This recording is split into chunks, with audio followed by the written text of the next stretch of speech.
Dear Minister, I'm recording this message today because right now you could help us to save 1 million waterbirds a year from dying a horrific death from lead poisoning.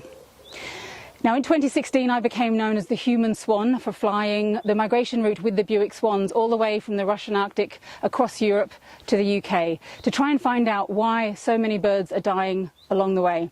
And I did it in a paramotor, basically hanging from a paraglider with a propeller on my back. In a paramotor you can take off and land on your feet, so I could stop anywhere, see the issues for myself, but more importantly I could talk to a lot of people. And what became very clear on that trip was that one of the main issues for the birds is poisoning from spent lead shot. Particularly when it's shot over wetlands, because those tiny pellets are impossible for the birds to tell from grit or from food. Now every time a shotgun is fired, from a single cartridge up to 300 tiny pieces of lead are sprayed across the land. And in Europe alone, that amounts to over 20,000 tonnes of lead year on year that is spread across the ground.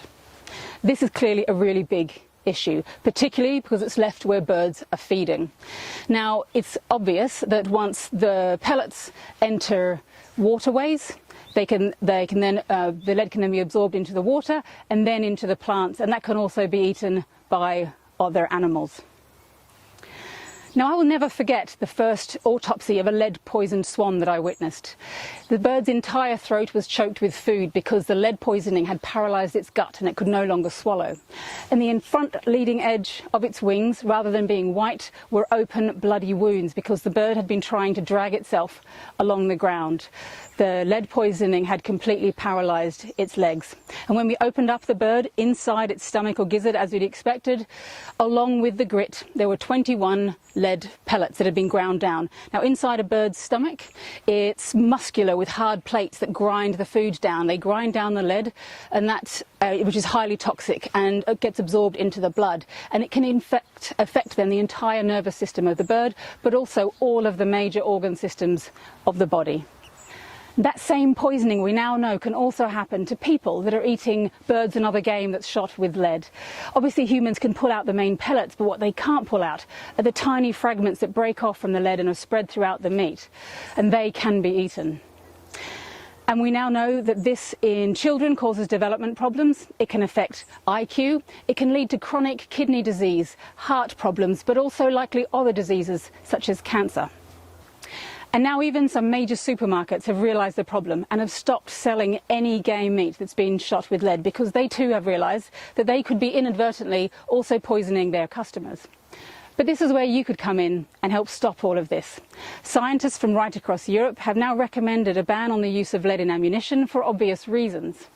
But the first step is for Europe to decide whether to accept that science and finally agree to harmonise the law right across Europe and agree a ban on lead over all wetlands.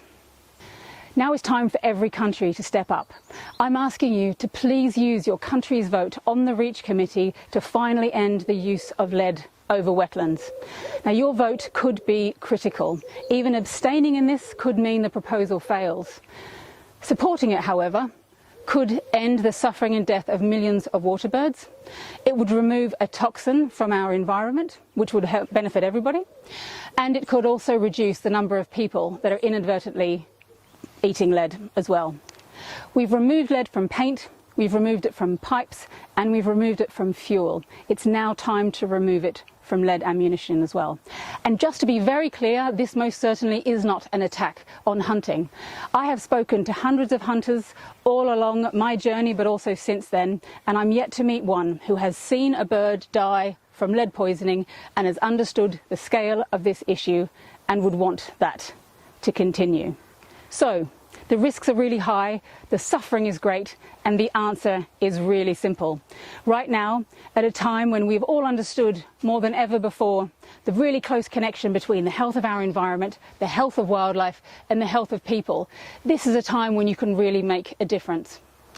So please, on behalf of the 1 million waterbirds that die every year from lead poisoning, instruct your team to vote in support of a ban in the use of lead ammunition over wetlands. Thank you.